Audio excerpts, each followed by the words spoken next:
So, have you ever been messing around with ChatGPT and thought, man, I really wish I could just drop this into my own app?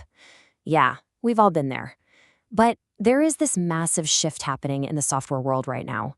We're moving away from just, casually chatting with AI, and we're diving headfirst into building scalable, production ready AI applications. Welcome to This Explainer. Today, we're going to unpack the exact frameworks, techniques, and coding principles that developers are actually using to transform raw text prompts into robust, type-safe software engineering. Let's get into it. Okay, let's dive into this. Here is our roadmap for today. We'll hit the basics of prompting, tackle the scaling problem, explore next-gen prompt templates, look at enforcing structured outputs, and finally wrap up with versioning and observability. We're moving logically right from basic concepts all the way up to advanced software engineering practices. All right, Section 1, the basics of prompting, specifically API keys and models. So to build an AI app, you absolutely don't need to be a machine learning expert, but you do need a solid grasp of the basic API pipeline. If we look at the 2026 OpenAI API Beginner's Guide, it really just boils down to 3 steps. First up, you grab an API key. Think of this like your banking password, right? You never hard code it, you keep it safely stashed as an environment variable. Step 2, you choose a model. And it helps to think of models as different specialists. Like you might grab GPT 5.6-Luna for incredibly fast processing, or maybe a different variant if you need deep reasoning. And finally, step 3, you write the Python code to wire it all up. Oh, and keep in mind, when you start making these calls at scale, managing your token limits and costs efficiently, that becomes absolutely critical to your app's overall architecture. Now, once you make that API connection, you've got to actually steer the model. And a super powerful technique for this is few-shot prompting. Research shows that while large language models are pretty good at zero-shot, which just means giving them 0 examples, they perform vastly better when you provide demonstrations right there in the prompt itself. We call this in-context learning. And the sources point out this absolutely wild detail here. The format you use in your examples is so critical that even if you provide examples with completely random, incorrect labels, the model's performance still improves drastically, literally just because you gave it a consistent structure to follow. How crazy is that? But hey, here's the catch. Few-shot prompting? It's not a silver bullet. The documentation notes that when you throw complex, multi-step logic at a model, standard few-shot prompting actually falls flat. It's simply not enough to get reliable responses for deep reasoning tasks.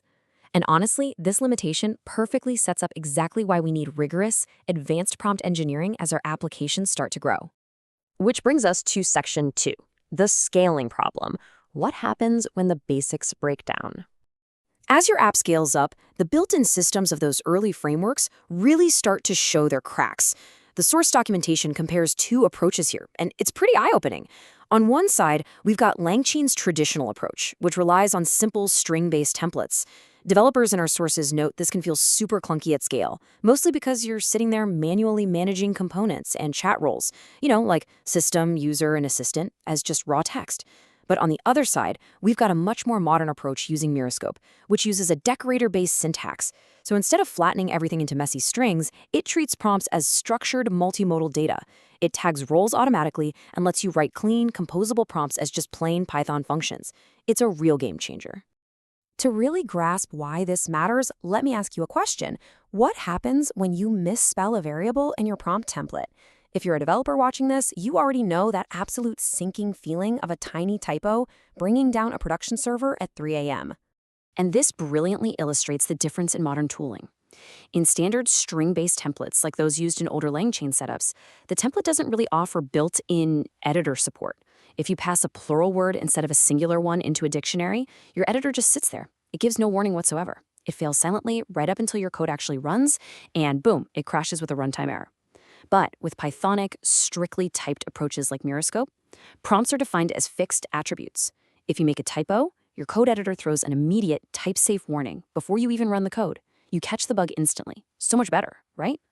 Moving right along, Section 3, Next-Gen Prompt Templates, Prompts as Code. So, modern frameworks are universally adopting a templating engine called Jinja. Now, Jinja allows you to inject dynamic logic, conditionals, and loops directly inside your prompt. According to the docs, Llama Index uses what they call a rich prompt template for these Jinja-style prompts. Microsoft's semantic kernel, they use a Jinja 2 prompt template, which dynamically generates text based on input arguments. Though I have to point out, amusingly enough, the docs note you actually have to replace hyphens with underscores in your function names for it to work. Just a little quirk there. And then the instructor framework takes it a step further, combining Jinja templating directly with Pydantic validation. The overall industry consensus is crystal clear here. Prompts are no longer just static blocks of text, they are dynamic logic engines. But look, with dynamic logic comes a pretty massive security risk. Your prompts are often going to contain highly sensitive user data. The instructor documentation specifically flags this and advises using the secret string type from Pydantic. This is such a brilliant little feature because it preserves your sensitive information so the AI can actually use it, but it prevents that exact same data from ever being exposed or printed out in your application logs. On top of that, these frameworks utilize sandbox environments for their templates, which ensures that some untrusted user input can't suddenly trigger arbitrary code execution or denial of service attacks. All right, Section 4, Enforcing Structured Outputs, making things reliable and type-safe. Look, if you want an AI to play nicely with a database or an API, it can't just reply with a friendly conversational paragraph. It needs to return strict machine-readable JSON data, period. The sources outline a pretty genius three-pronged attack for this. First, you enable JSON mode, which forces the model at the API level into JSON syntax. Second, you slap on a Pydantic response model. Think of this like a bouncer at a club. It validates that the exact data structures and data types are present before letting anything through. And third, like we touched on earlier, you use few-shot examples to explicitly steer that output format. When you combine all three of these, you essentially guarantee that an unpredictable AI behaves exactly like a predictable software function. Now, let's look at how this builds into something even more powerful. Because what happens if the model still messes up? Say it outputs lowercase text when your schema strictly required all caps. Well, tools like Mirascope feature a really slick integration with a library called Tenacity. This means that if a Pydantic validation error pops up, the whole system doesn't just crash and burn. Instead, it automatically takes that exact error message, reinserts it into a brand new prompt, and just asks the LLM to try again. The AI literally learns from its own validation mistake in real time and self-corrects on the next attempt. It is incredibly cool. Which leads us to our final stop. Section 5, Versioning and Observability. Tracking version history. Anyone who has spent more than 5 minutes working with prompts knows you have to version them. A tiny, seemingly harmless tweak to a prompt can completely alter the output. The sources contrast two different philosophies for handling this. On one side, you've got Langsmith, which offers a Git-style version history. It's solid, but it requires developers to manually click Save As to create a commit, and then you have to manually copy and paste a unique hash number back into your code just to reference it. Kind of tedious. On the other side, though, we have observability tools like LilyPad. LilyPad takes a totally different approach. It treats the entire LLM call context as a fully defined system, and it automatically traces the code, the model, the inputs, and the parameters, all without any manual intervention from you. Let's zoom in a bit on what automated observability actually captures. Because as your code runs, LilyPad is just silently working its magic in the background. It isolates literally every single factor that could affect the model's behavior. It captures your function closures, meaning any dependent code changes are tracked automatically. It logs model settings without you ever hitting a commit button.